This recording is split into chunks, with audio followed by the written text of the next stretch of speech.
एकंदरीत आमच्या ग्रुपमध्ये शारीरिक कार्य विकास यामध्ये सुरुवातीपासून म्हणजे गरोदर मातेपासून ते किशोरवयीन मुलीपर्यंत संपूर्ण मार्गदर्शन तुम्हाला करण्यात आलेले आहे की भ्रूण अवस्था गरोदर मातेने योग्य पद्धतीने आहार आणि आरोग्याची काळजी घेतली की त्या गरोदरपणातच बाळाची शारीरिक, बौद्धिक, मानसिक सगळ्या प्रकारची वाढ होत असते। त्यानंतर 0 ते 6 महिने निव्वळ स्तनपान दिला तर त्या बाळाची शारीरिक वाढ होत असते, तसेच सर्व प्रकारची वाढ होते। 6 महिन्यानंतर आईच्या स्तनपानाबरोबर वरचा पूरक आहार दिला की त्याची शारीरिक वाढ व्यवस्थित होत असते।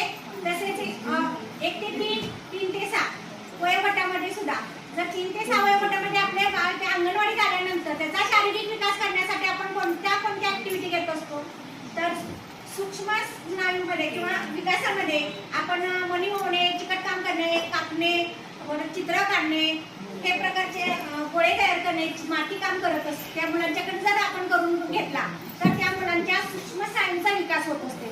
तसेच अंगणवाडीमध्ये जर आपण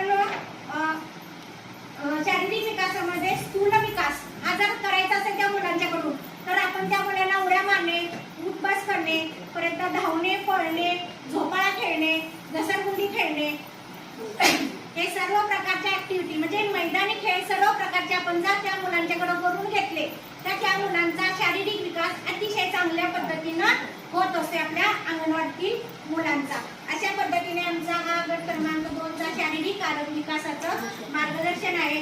शेवटी एवढंच म्हणे जाता जाता चालणे, धावणे, पकडणे यातून होतो शारीरिक विकास।